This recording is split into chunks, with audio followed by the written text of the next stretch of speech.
This is Morten from INKISH TV, and I'm here with Dave from Atlantic Packaging. Dave, why is it called Atlantic Packaging if you're based out of Toronto?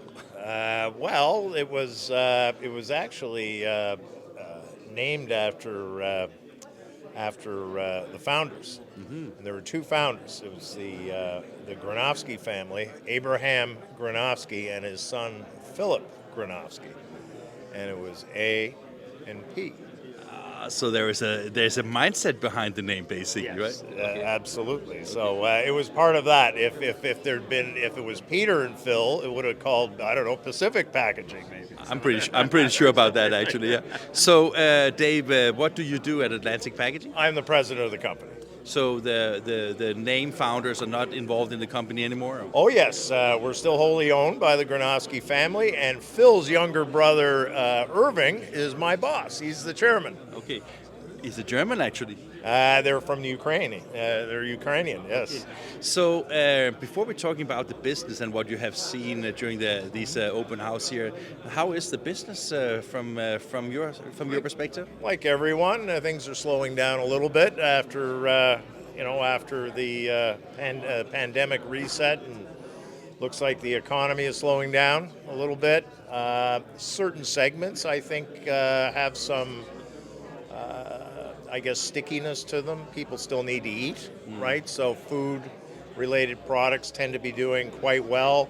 I think if you get into some durable goods or discretionary types of goods like certain beauty products and personal care, there may be discretional income involved, and so those I think have been hit a little bit harder. Some of the home improvement types of markets I think have been hit a little bit harder. So has a little bit of a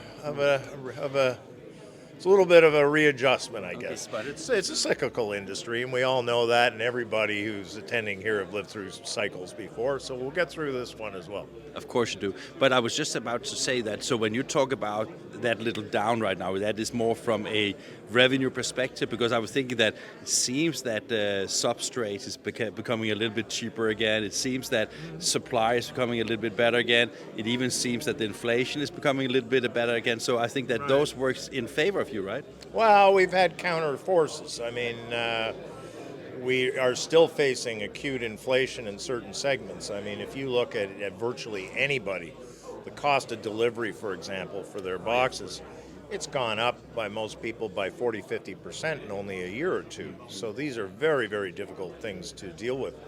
And of course, we had some of the short-term supply chain jumps. I mean, we had recycled wooden pallets going from $5 or $6 up to $35 in the spot market for a little while. So, these are all things you have to sort of work through. We're an integrated company, so we make the paper, and we like to sell our paper in the form of boxes. So.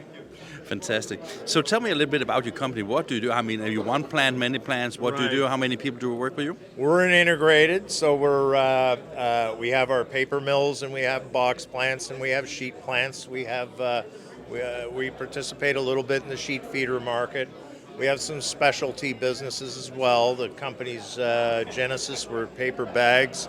We do pre-print, okay? And then we do some specialty work with high graphics and so on and so forth. We are primarily located in the eastern part of the continent. The way we're organized is as follows. The company would be the Atlantic Group of companies, which would be comprised of 3 paper mills and 4 paper machines. And then we have 3 converting plant divisions that compete under 3 brand names. Atlantic Packaging in the province of Ontario, Mitchell Lincoln, which competes in the province of Quebec. Those are by far the 2 largest markets in Canada. And then in the United States, where we're emerging, we compete under the brand York Container. And so York Container in Pennsylvania, and we have a York Container that's just starting up right now in Chicagoland. But having that product diversification and those different opportunities in the market, does that help you a little bit when you have the ups and downs? Because often you don't see the ups and downs in all segments at the same time. Right. Well, we think being niched is a good thing when you enter a bit of a down cycle. The second thing, though, if I was to just give you the Reader's Digest on how we compete, We compete on service, and by service, we're talking about being incredibly consistent, like near perfect in where and how we deliver our boxes to our customers. So we are a big integrated, but we compete like a sheet plant would compete. So as a matter of fact, during the pandemic, I was very proud. Our service levels, and we measure them, like we measure everything. Our service levels were tangibly better than any sheet plant in our market. So we form a type of stickiness with our customers. We want to be so good that they never have to worry about the supply chain aspects of their corrugated box supply, and that's how we compete. And I take that also gives you a lot of credit when things get back to more normal times, right? Well, it does. It serves you well in good markets and will serve you well in down markets. So. That's the hope. Have you been a customer of BHS for a long time? God, yes. And these guys are, let me just say in the outset, I mean, you can't provide the level of consistency that we aspire to unless you've got predictability and reliability. And that starts at the front end with the corrugator. If you've got unreliability in output on a corrugator, you're never going to be able to, predictably supply in a cyclical business where product mix changes day to day.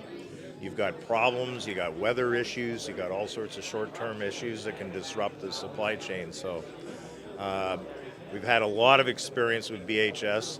I joke around with the BHS leadership. One of our leading plants in Toronto is a plant we have in Brampton, Ontario. And of course, they have all this new wonderful technology, but I sort of poke them a little bit. I go, we have this 20-year-old BHS corrugator in the Brampton plant. And I said, you have any idea how much output we got last March on that machine? Because, of course, you measure everything, so you know, right? Oh, yes. And it's like they're guessing this and that and everything. And I said, well, we got almost 209 million square feet off that plant in a month with no overtime on a 5-day basis. And I said, that might be something you might want to put in your adverts. I mean, it's all great to have all this fantastic new technology and everything, but guess what? The core of your business, is superb technology. And I think it's very foundational for them. So I think they're going to show up in Toronto. We might get a little plaque or something for that one. And that is one thing. Another thing that you can also say is that when and if you go to the second-hand market to get the machines off your back to get new machines, it's a good advertising model as well, right? I suppose. But these guys have been. Look, you can just see. I mean, look at the tagline: "Think beyond the corrugator." I mean, that's evident, and they walk the talk. I mean, there's unbelievable commitment from these people. So. We've just given them 2 very, very large orders. So now here? Oh yeah, not here, but okay. This is before this event. But we're building 2 very large plants, and they're going to be featured with a corrugator that is very, very similar to what you saw today. I mean, so that's why they're smiling, I guess, right? Well, I think they have lots of customers in this room. So, Dave, you went to the Schumacher factory today as well. Mm-hmm. What do you think of the new jetliner? Fascinating. At first, I was a little skeptical. I'm not a big proponent to put things in line, but when I saw how they can decouple it, they've thought things through. If you're going to do something like that, interface and connectivity is absolutely key. And when you look at the brain power and horsepower that this organization has, if you're going to try to do something like that, you want to do it with a company like this. I think you could partner with them and it would de-risk it. So I also give Schumacher a heck of a lot of credit. I mean, that's a massive commitment. So I was blown away.